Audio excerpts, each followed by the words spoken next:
Okay, students. Again, we are here with lecture number 2. This lecture will be also recorded in Pashto language as per request of many students. Vijit Singh, last lecture के बाद उसको the human resource management introduction होता है trends हो वहाँ singer develop show. That's the nature of HRM. Again, dear students, नूरा अगर ने join show उसका कुछ strength of class जो गुरु चरण देर जात मुझसे strength है for majority of students न राजी.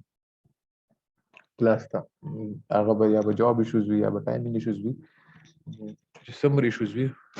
خیر زه دا لیکچر ریکارډ کوم تاسو سره به دا ریکارډ کې پروت وي په یوټیوب به اپلوډ کوم تاسو سره هغه لینک شیر کوم تاسو بیا هغه کتئ شئ اوس نیچر اف ایچ ار ام تاسو راشئ دې کې موږ سره اول نه راځي هیومن فوکس نو هیومن فوکس کې موږ څه امپورټنټ دی موږ ستر خیال ساتو هغه دی چې یار دې کې د هیومن فوکس کې تاسو د خلکو کنسرنز ته ګورئ تاسو چې کوم خلک کار کوي تاسو سره کوم امپلویز کار کوي تاسو د هغې کنسرنز وګورئ د هغې څومره پوټنشل تاسو هغه ډیولپ کړئ هغه کې ګروث راولي او بیا تاسو هغه پراپرلی یوټیلایز کړئ او تاسو د خلک چې کوم دي دا تاسو د یو ارګنایزیشن یو امپورټنټ ایسټ وګڼئ چې یاره دا د ارګنایزیشن یو امپورټنټ ایسټ دی دی موږ له کار کوي دی موږ له اوبجیکټیوز فلفل کوي نو څومره تاسو دا امپورټنټ ایسټ ګڼئ څومره تاسو دې سره مطلب دغه دې سره منډه تړه وښئ دې سره کومک کوئ هغې عمره به ستاسو هیومن فوکس سټرانګ کېږي او هغې عمره به تاسو سره تاسو خلک کار کوي په دې کې بیا بل رالو مینجمنټ فنکشنز کې دا و چې تاسو بیا چې کوم تاسو د مینجمنټ چې کوم خپل پرنسپلز دي صحیح شو یا رولز دي تاسو خپل فنکشنز دي هغه تاسو اپلای کوي خو اپلای مطلب دا نه چې به صرف یو ګروپ یا یو لیول به فالو کوي نه هغه به ټول لیولز اف مینیجرز اپلای کوي کو هغه ټاپ مینجمنټ دی کو هغه لوور مینجمنټ دی او کو میډل لیول مینجمنټ دی لکه لیټس سپوز چې سهار 9 بجې دی ٹھیک شو 9 بجې به ټول راځي دا نه چې دا مینیجر د دې خدای 10 بجې راځي دا چې کم دی نو لوور کلاس یا لیبر کلاس دی سر وختي به سر وختي راځي نه ټول په یو ټایم راځي ټول به هغه یو فنکشنز ټول باندې اپلای کیږي بیا دې کې ډاینامیک رالو په دې کې مثال په تور باندې چې کم چینجز راځي ارګنایزیشن چې کوم سره افیکټ کیږي انوایرنمنت کم چینجز نه ګوري چې کله پولیټیکل چینج راشي لیګل چینج راشي اکونومیکل چینج راشي سوشو کلچر چینج راشي لکه مطلب تاسو لاس کې چینجز رالو تاسو اکونومیکس چینجز رالو تاسو پولیټیکل دغه کې چینجز رالو نو هغه حواله سره تاسو دا مطلب دا ټول انوایرنمنت افیکټ کوي نو چې څومره تاسو دې سره افیکټ کیږي تاسو به دې ټول اسپیکټس ته سوچ ساتئ چې ځکه دا تاسو کنټرول کې نه دي دا هغه فیکټرز دي هغه ویریبل چې کوم دوز آر which are not in your control صحیح شو جی دې کې بیا میوچولی اورینټډ راځي چې دې کې تاسو د امپلوي او د امپلویرز د دې بیسیکلی میوچوالټي وي دی یو انډرستانډینګ دی یو بل سره دا نه چې امپلوي یو خبره کوي او امپلوي چې کوم دی هغه بل خبره کوي هغه یو ټاسک ورکوي دا بل ټاسک باندې لګي دا سینی دی یو انډرستانډینګ یو بل سره چې دا ټاسک دا زیات امپورټنت دی یا هغه د امپلوي آیډیا ته هم فوکس ساتي دا هغه چې کوم سوچ دی هغه چې کوم مطلب کنسرنز دی هغه ته هم ګوري دا دغه حواله سره دی یو میوچوال انډرستانډینګ یو بل سره جوړ وي او بلکې کنټینیوس آن ګوینګ اکټیویټي مطلب تاسو چې کوم اکټیویټیز روان دي صحیح شو هغه افیشنټلی او افیکټیو طریقې سره روان وي دې کې د یو بل آیډیاز شیرینګ شو هغه له امپورټنس ورکول شو سټریټیجیک امپورټنس شو گروث شو ټریننګ اینڈ ډیولپمنٹ شو دا ټول رواني کنه خو دې کې د دوانو اگین تاسو دوه پارټیز له امپورټنت دي چې هغه اکټیویټي دی باندې افیشنټلی او افیکټیولی کار وکړي چې هغه څومره افیکټیو او افیشنټلی کار کیږي هغه مربع هغه ارګنایزیشنز خوي یا د اوبجیکټیوز به خاطف کیږي هغه ګولز به ډېر خاطف کیږي اوس تاسو په دې کې دې ته وګورئ لکه تاسو لیټ سپوز اوس د اونګوینګ اکټیویټیز کې تاسو به دې نه هم یو ښه انډرستانډینګ ملو شي چې کله موږ دا کمپوننټس اف ایچ آر ایم وایو په دې کې موږ سره اول راځي هیومن ریسورس پلانینګ تاسو هیومن ریسورس پلانینګ څه کله موږ راشو مطلب هر ټاسک لپاره هر دغه لپاره موږ سره یو خپل پلان پکار وي. دا کار موږ کوو. خو هیومن ریسورس پلانینګ کې یا دې ته موږ ایچ آر پی وایو، دې کې دا وایي چې یار دا یو کنټینیوس پروسس دی. صحیح شو. هغه کنټینیوس پروسس دی چې یار موږ یو زمونږ چې اورګنایزیشنز لپاره څه ویلیوبل دي، کم اسټس امپورټنٹ دي، موږ هغه اچیو کوو. صحیح شو. لکه یو لیټ سپوز هغه وایي چې تاسو له ښه امپلویز پکار دي یا ښه اډمنسټریټرز پکار دي، ښه منیجرز پکار دي، ښه لیډرز پکار دي، دی هغه اکوایر کوي، دی به هغه اچیو کوي. ځکه دا د اورګنایزیشن strength سیوا کوي. دا د اورګنایزیشن انټرنل strength او ایکسټرنل strength دواړه سیوا کوي. هیومن ریسورس پلانینګ بیسیکلی مونږ دا ویچر دا بیسیکلی د امپلویز چې کوم دی کنه، لکه دا یو قسم ډیر بیسټ فټ راځي د څه په منځ کې، د امپلویي په منځ کې او د جاب په منځ کې، دا هغه بیسیکلی یو ښه فټ راځي. اوس کو تاسو چې کوم څنګه دا خبرو کو دا یو کنټینیوس پروسس دی، ټیک شو، چې دې کې مونږ مخکې ځو او هغه مخکې به څنګه چې مونږ ښه خلک والو، ښه خلک هایر کو، یا چې کم خلک شته هغه مونږ ټرین کو، هغه مونږ هغه د پراپر ډیولپمنٹ هغه تو کو. دغه حواله سره تاسو کله وګورئ. اوس تاسو هیومن ریسورس مینجمنت تاسو به دا ګورئ چې اټ ډزنټ مین، مطلب هیومن ریسورس پلانینګ چې کوم دی دا فلیکسیبل هم دی. څنګه فلیکسیبل دی؟ لکه تاسو سره مثال په تور باندې شارټ ټرم کار راشي، دا تاسو خیال وکړئ زیاتره موږ سره پروجیکټ بیس باندې امپلویز پکاري. لکه ګوري اورګنایزیشن تاسو په ان جی او سي کار کوي، تاسو په بانکس کې کار کوي، تاسو په انسټیټیوټ کې کار کوي، امپلویز خو وي، خو کله نه کله هغه په یو پروجیکټ راشي نو هغه لپاره هغه بهر نه نور خلک هایر کی پروجیکټ بیس باندې یا فکسډ پی باندې یا کانټراکټ باندې. نو دغه حواله سره دا هیومن ریسورس پلانینګ چې کوم دی دا ډیر فلیکسیبل دی. خو دې کې چیلنجز سره دي چې یار دې کې چیلنج دار دي یار تاسو به یو ښه امپلوي به تاسو څنګه ګوري، څنګه به فایند اوټ کوئ، او بیا به هغه تاسو څنګه اټیک کوي چې هغه تاسو سره کار وکړي. ځکه چې یو ښه امپلوي خو مارکیټ کې ډېر مشکله ملاويږي. زما یو پروجیکټ یو ان جی او بیس لپاره ماته یو لیډ مینیجر پکار دی، اډمنسټریټر پکار دی. زه به یو ښه اډمنسټریټر کوم ځای نه ګورم، مارکیټ کې خو لس خلک دي خو چې ښه وي، په کار هم پوهېږي، هغه سره ایکسپیرینس هم وي، کوئی ایکسپیرینس نه خو اټلیسټ هی شوډ نو اباوټ مارکیټ ټرندز. نو دغه حوالې سره خو هغه ما د ملوم شي بیا به زه هغه اټریکټ کوم څنګه خپل اورګنایزیشن ته، ځکه چې هغه بل څه کړي وي. ښه تاسو سره چې کوم او زاړه امپلویز دي یا نوي امپلوی راشي، تاسو به هغې کې بیا څنګه به هغې کې سلیکشن کوئ، څنګه به هغې ته ټریننګ ورکوئ، هغې ته به ریوارډ لپاره بیسټ کنډیشن څنګه پرووایډ کوئ، یا تاسو سره ډیفرنٹ چې کوم کانفلیکټس رالو. صحیح شو. تاسو به هغه څنګه مطلب هغې سره کوپ اپ کوئ. صحیح شو. تاسو به د هغې پروموشن د امپلوی پروموشن به څنګه کوئ، یا امپلوی به یو ورکنیشنز د مطلب ټرمینیټ کوي څنګه چې هغه تاسو له ښه کار نه کوي. صحیح شو. په دې ټولو کې موږ سره دا ټول موږ سره بیسیکلی هیومن ریسورس پلانینګ دی. نو هیومن ریسورس پلانینګ موږ سره یو هایرینګ اف امپلوی نه واله تر ټرمینیټینګ اف امپلوی دې ټولو کې راځي. داسې په دې کې ډېر ډیفرنٹ کنسیډریشن هم راځي. صحیح شو. لکه مطلب what is hard HRM what is soft HRM داسې قسمه دغه. خو زه تاسو صرف دا خبره کول غواړم چې یاره هیومن ریسورس پلانینګ یو ښه امپلوی فایند اوټ کول، هغه هایر کول چې هغه تاسو سره شارټ ټرم هم کار کوي. صحیح شو. او تاسو یو اورګنایزیشن یو ښه هغې سره یو ښه اسټ راشي، یو ښه ویلیوبل اورګنایزیشن تاسو کنسیډر کیږي. دغه حوالې سره یا دغه ټول پروسس ته مونږ وایو هیومن ریسورس پلانینګ. په دې کې اوس مونږ سره پاتې شو بل هیومن ریکروټمنټ اینڈ سلیکشن. اوس ریکروټمنټ او سلیکشن کې مونږ سره د دې مطلب څه دی؟ فرست ریکروټمنټ څه ته وایي؟ دې کې ریکروټمنټ هغې ته وایي چې یاره تاسو چې کوم دی نو مطلب خلک اټریکټ کوي، امپلویز اټریکټ کوي، امپلویز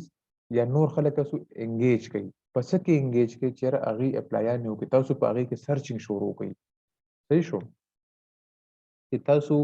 بیسي تاسو چې کوم منیجر دي هغې ډفرنټ کار شروع کړي، هغې ښه خلک ګوري، هغې ښه خلک هایر کوي، یا هغې یو انلیسټینګ وکړي چې یاره دا د مارکیټ کې پوټینشیل خلک دي. صحیح شو. دې ته مونږ دا هم ویلو چې یاره چې انلیسټینګ اف نیو پیپل. صحیح شو.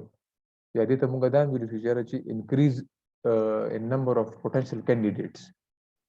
خو ډېر زیات دي خو potential candidates یاره کم موږ سره به ښایي او on the other side کو چېرته مونږ دا دغه وګورو مثال په تور باندې سلیکشن ورسره وګورو نو بیا زمونږ د ریکروټمنټ او د سلیکشن اول به تاسو ډیفرنس وګورئ تاسو خو ما ریکروټمنټ نن چېرې what do we mean by recruitment او سلیکشن نو دا یو پروسس دی د څه پروسس دی hiring of employees among shortlisted ګورئ again ریکروټمنټ چې کوم دی هغه پروسس دی چې کوم کې تاسو پوتنشل اپلیکینټ سرچ کړئ صحیح شو تاسو هغه انکریج کړئ چې هغه اپلای وکړي او سلیکشن څه شی چې بیا چې کوم خلکو اپلای کړي وي تاسو په هغه کې شارټ لیسټینګ کې یاره 100 خلکو اپلای وکړه د کې دا 50 خلک خدي په دغه 500 کې بل لس زموږ د کار دغه لس خلک هایر کول دي او هغه ته خپل اورګانیزیشنز کې جاب ورکول دي دا بیسیکلی ریکروټمنټ اینڈ دغه دی اوس دا خلک په تاسو څنګه فایند اوټ کوئ دا خلک په تاسو څنګه اټریکټ کوئ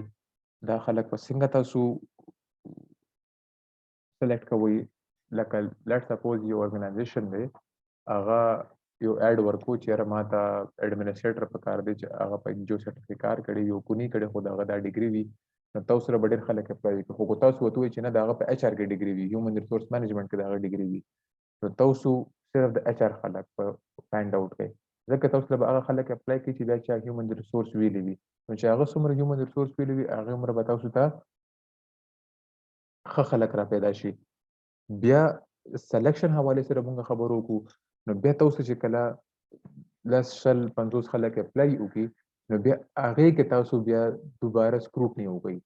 چې اوس په دې کې ایکسپیرینس والے څومره دی په دې کې فرش ګریجویټ څومره دی په دې کې چا اورګنایزیشنز کې کار لیول کړی دی چا په پبلک سیکټر کې کار کړی دی چا پرایویټ سیکټر کې کار کړی دی چې چا سره پټیکل ایکسپیرینس زیات دی به تاسو هغه کې هغه سلیکشن کوئ دغه زموږ سلیکشن پروسس دی اوس بل موږ سره راځي پرفارمنس مینجمنٹ اوس پرفارمنس مینجمنٹ ډیفینیشن دا دی چې بیسیکلی دا هم یو آنګوینګ پروسس دی چې دې ته بیسیکلی موږ ویل شو یاره د یو چې کوم امپلایر دی یا د هغه چې کوم هیډ دی یا منیجر دی صحیح شو د هغه او د امپلای په منځ کې چې کوم کمیونیکیشن وي په منځ د دې ټول پروجیکټ په منځ کې یا فاینانشل ایئر په منځ کې یا هغه ټاسک فولفلمنٹ په منځ کې دې ته موږ بیسیکلی وایو پرفارمنس مینجمنٹ یاره دې دا وګوري چې د څومره objectives organizations لپاره achieve کو دی communication مطلب نه دی یو بل سره کینی communication مطلب دا چې a task was given a task was fulfilled another task was given لکه یو task کې ورکو هغه fulfill کو بل task کې ورکو هغه fulfill کو دې ته basically مونږ وایو performance management یا د performance management مونږ دې ته وایو چې a process of ensuring مطلب دې کې هغه set of activities چې کوم د یو organization goals یو effective او efficient طریقې سره اچیو کیږي نو هغه څنګه کیږي چې هغه کې به هغه مینیجر نه هم هیلپ لري هغه کې به هغه ټایم ته هم سوچ کوي هغه کې به هغه فاینانشل ریسورس ته هم سوچ کوي کله به هغه فاینانس سیف کوي کله به هغه ټایم سیف کوي او بیسیکلی دا ال کېږي چې کله تاسو ته یو ټاسک حواله شي او تاسو هغه ټاسک چې کوم دی تاسو هغه ټاسک فولفل کړئ نو تاسو مینیجر ته پته ولګي چې یاره دې کس ته ما دا ټاسک ورکړو د دغه ټاسک فولفل کو نو اتوماتیکلی تاسو هغه خپل پرفارمنس شو کیږي هغه مطابق به تاسو خپل ریوارډ ملایويږي یا تاسو خپل اپریزل ملایويږي بل د کې موږ سره راځي ټریننګ اینڈ ډیولپمنٹ اوس موږ سره رالو ټریننګ اینڈ ډیولپمنٹ اگین بوله څه خبرو کو چې راځي تاسو کله یو ګوره دا ټول چې کوم سټپس دي کنه پلانینګ نه واله تر MIS پورې دا ټول انټر ریلیټډ دي اول نه کې لکه تاسو کس په څنګه هایر کوو یو تر فایرینګ پورې دا چې پکې بیا تاسو ریکروټمنټ اینڈ سلیکشن ته پکې راغلي به تاسو کسان سلیکټ کو داغي تاسو د پرفارمنس کو او چې کله پرفارمنس داغي پرفارمنس کې کمی راشي یا یو اسپیکټ پکې کمی نه به تاسو ټریننګ اینڈ ډیولپمنٹ ته ورشئ اوس ټریننګ اینډ ډیولپمنٹ مونږ دې ته وایو چې یاره تاسو په دې کې ډیفرنٹ اکټیویټیز وي، هغه سیمینار فارم کې وي، هغه ورکشاپ فارم کې وي، هغه کانفرنسز فارم کې وي، هغه دې ته مونږ وایو ایجوکیشنل اکټیویټیز. صحیح شو؟ دې کې بیسیک تاسو ایجوکیشن پرووایډ کوي، ناٹ دس کایند اف ایجوکیشن چې کوم موږ یونیورسيټي کې ورکو، تاسو هغه کوي چې چېرته تاسو د هغې چې کوم نالج وي یا د هغې سکلز وي تاسو هغه انهانس کوي. اوس هغه نالج سکلز enhancement of those knowledge and skills، اوس هغه enhancement of those knowledge and skills دا بیسیکلی تاسو ته څه کوي، دا بیسیکلی تاسو ته دا هیلپ درکړي، دا سپورټ کوي چې یو مخکې به یو امپلوي یو کار کولو یا یو ټاسک فلفل کولو، هغه ټاسک په هغه په لیټ سپوز ډیر ټایم کې فلفل کېدو، after that training and development هغه لږ ټایم کې فلفل کېږي، یا هغه تاسو بیسیکلی دا پرووایډ کوي چې یاره تاسو به دغه کار کوئ څنګه، کم انفارمیشن هغې ته پکار دی چې دا کار په ښه طریقې سره وشي، افیکټیولی وشي، افیشینټلی وشي، یا انسټرکشنز پکې ورته ډفرنټ ملو شي چې هغې هغه ټاسک خو هغې اسې هم کولی شي خو بیټر طریقې سره هغه ټاسک وکړي. بیا دې کې موږ سره شارټ ټرم ټریننګ هم وي، موږ سره لانګ ټرم ټریننګ هم وي. صحیح شو؟ نو په دې کې بیسیکلی ټریننګ اینډ ډیولپمنٹ موږ دې لپاره هم کوو چې یاره تاسو چې کوم اپ کمنګ چیلنجز راځي هغه به څنګه کېږي. لکه لیټ سپوز تاسو ته ان جی او سیکټر کې یا انسټیټیوشن سیکټر کې تاسو سره یو اگزامپل ولري، آنلاین کلاسز والی اگزامپل. اوس آنلاین کلاسز کې سي تاسو چې کله دا کووډ سچویشن رالو ډېر خلکو ته ایشوز وو، صحیح شو؟ نو بیا په دې کې آنلاین کلاسز شروع شو. آنلاین کلاس کې صرف دغه دي ته لیکچرز دي ټریننګ ورکو چې یاره تاسو به دغه شانتې کلاس لري، دغه شانتې سلایډز پریپیر کوئ، دغه میتھډ باندې به کوئ، دغه طریقې سره به کوئ. سټوډنټس ته خپل یو فیسیلیټي پرووایډ شوه. اوس ډیفرنٹ خلکو ته دا شیزونه نشته پته، خو ګوره پاکستان یا افغانستان یا انډیا یا بنگلادیش ډیفرنٹ چې کوم زموږ ایشین کنټریز دي یا ډیولپینګ نیشنز دي هغې ته دې کې اوسه پورې پرابلم دی، ولې چې هغې دغه شیزونو ته پراپر ټریننګ اینډ ډیولپمنټ هغې ته نه ملو شوی. خو آن د ادر سایډ تاسو چې کله ډیولپ کنټریز ته وګورئ هلته کې دغه ایشو نشته،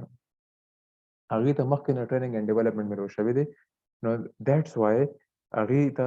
څه ایشو پکې نه وي. اوس څومره تاسو زیات ټریننګ اینډ ډیولپمنټ ورکوئ هغې عمره به د یو امپلوي سکلز ګروم کېږي، هغې عمره به د هغه کمپټنسیز همغه نالج سکلز اټیچیوډز دا دې ته وایي دا به هغې عمره ښه کېږي. او څومره ښه کېږي هغې عمره به ستاسو یو امپلوي ښه پرفارم کوي، بیټر پرفارم کوي، به پرفارمنس خو هغه هسې هم کوي، به ډېر هغه پرفارمنس به لږ ښه وشي، لږ بیټر به شي. اوس دې کې بل هم پسې د امپلوي مینجمنټ ریلیشن، امپلوي مینجمنټ ریلیشنز چې کله مونږ خبره کوو یا اول دې کې بیسیکلی مونږ به دا چې کوو چې یاره what is relationship management. صحیح شو؟ یا امپلوي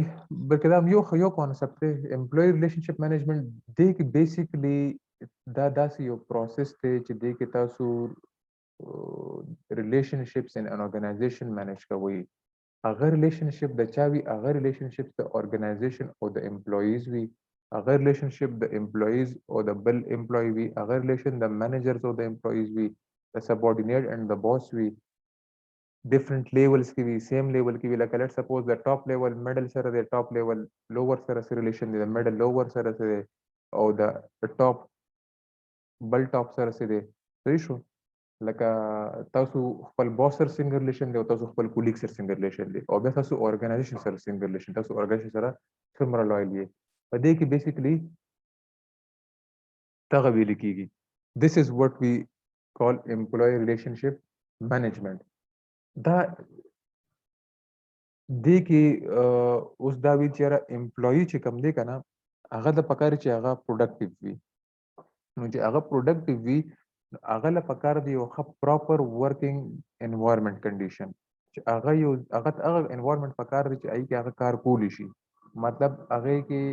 هغه خو د هغه څه آیډیا وي او هغه شیر کول غواړي خپل باس سره چې هغه شیر کولی شي، هغه ته څه هیلپ پکاري خپل کولیګ نه چې هغه ته هغه هیلپ پرووایډ کېږي. هغه ته څه ریسورسز پکار وي چې هغه ته پراپر ریسورسز ملاویږي او آن د سپاټ سره ملاویږي، نو چې څومره هغه یو امپلوي څومره ایزي یا څومره ریلیکس فیل کوي په یو ارګنایزیشن کې، یو انوایرمنټ کې، هغه عمره به د هغه پروډکټیویټي انکریز کیږي او دا علم کیږي یو افیکټیولی مینج امپلوي ریلیشنشپ مینجمنٹ علم کیږي چې کله د دې د امپلوي چې کوم ایکسپیرینسز دي، امپلوي چې کوم تھینکینګ دی، دا هغه چې کوم یو کین سے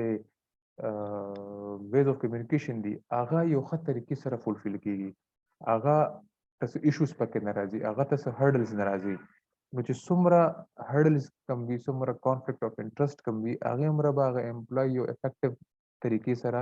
مارکیټ کې کار کوي. اوس د دې کې د دې رولز بیسیکلی چې د دې یو رول دا دی چې را کراس فنکشنل ټیمز پکې زمونږ راځي. کراس فنکشنل ټیمز زمونږ مراد دا دی چې را یو تاسو امپلوي شوي، داسې یو سره یو بل امپلوي شو، نو هغې کې هم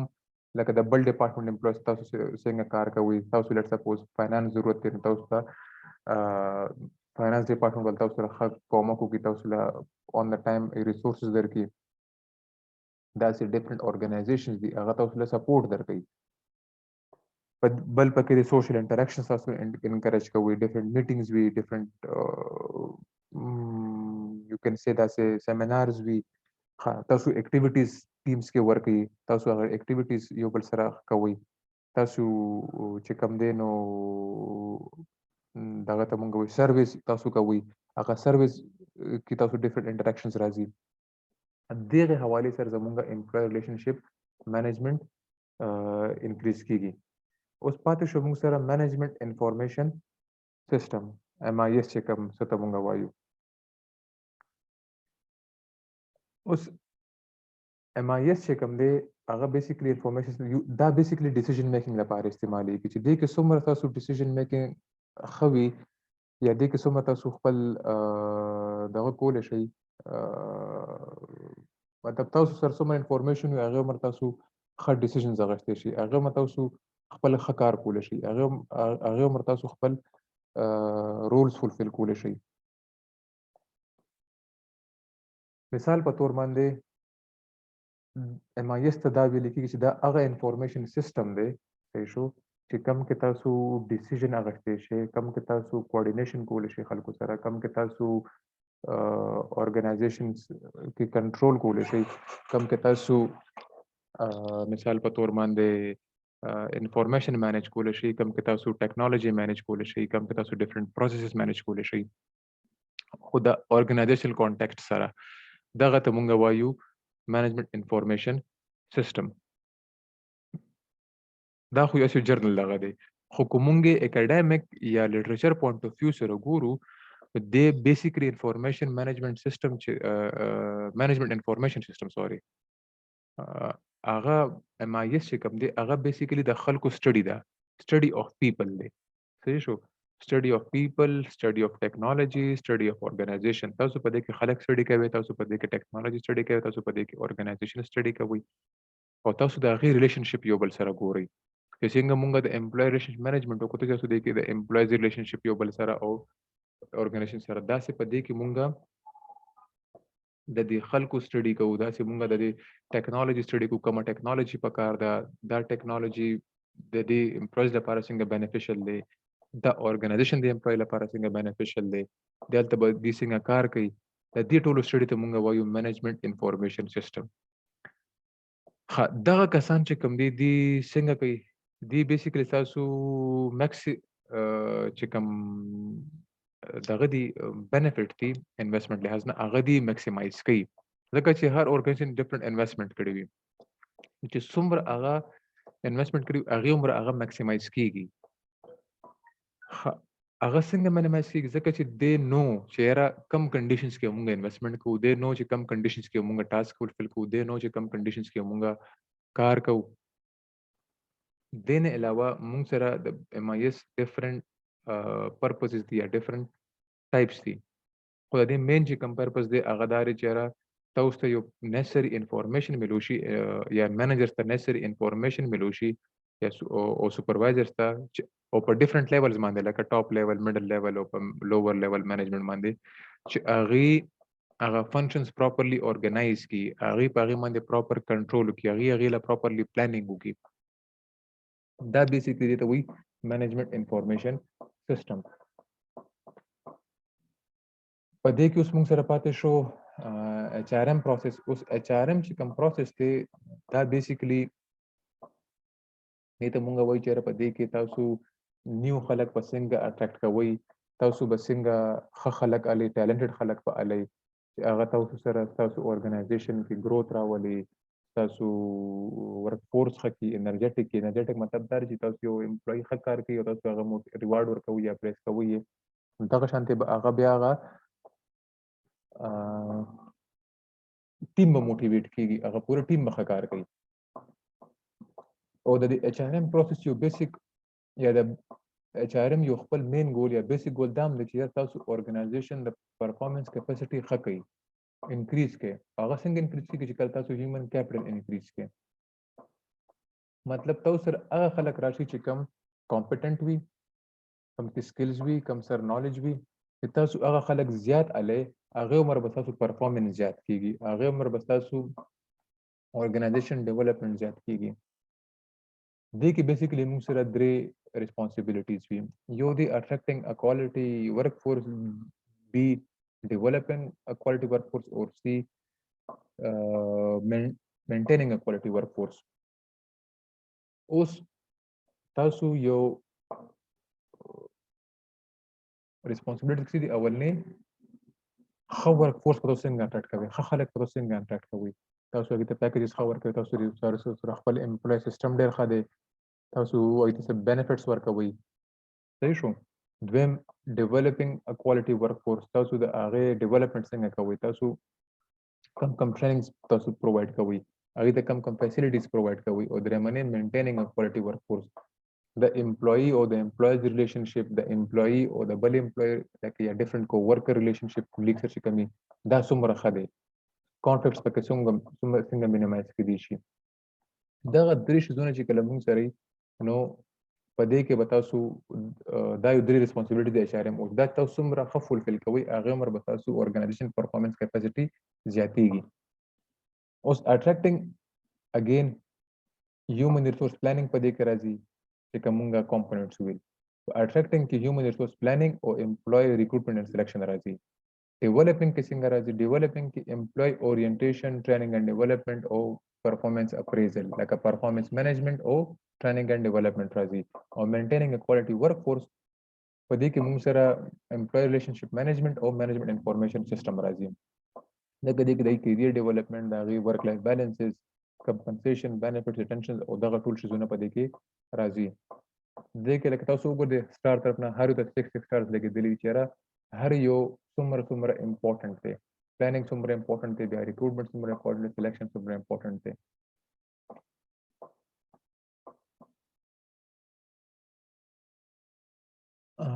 دا زمونږ وو لیکچر نمبر دې ځای پورې سوري په دې کې لکه شانتي ایشو راغلی ده دا به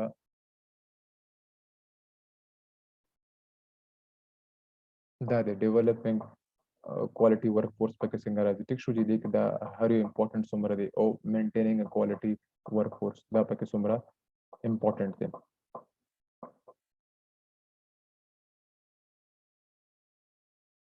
اوس پاتې شو بیسیکلی هیومن ریسورس پلانینګ دې کې تاسو وګورئ موږ سره سټپ 1 سټپ 2 سټپ 3 سټپ 4 سټپ 5 اولنې د تاسو سره اولنې سټپ سره پلانینګ لپاره دا سټریټیک هیومن ریسورس مینجمنت پلانینګ لپاره چې تاسو به د اورګنایزیشن میشن اوبجیکټیوز او سټریټیجیز وګورئ تاسو په هغه وګورئ چې دا د څه دا موږ څنګه اچیو کوو هغه لپاره تاسو چې دا څومره تاسو یو ښه انډرسټاند کې چې دا واټ از د اورګنایزیشن میشن دا هغه اوبجیکټیو دا هغه سټریټیجی دا تاسو څومره ښه انډرسټاند کې هغه عمر به تاسو ته اسانه پس کې سټپ نمبر 2 کې چې بیا تاسو د هیومن ریسورس اوبجیکټیوز او سټریټیجیز وګورئ یو خو د اورګنایزیشنز وی یو د هیومن ریسورس وی تاسو چې کله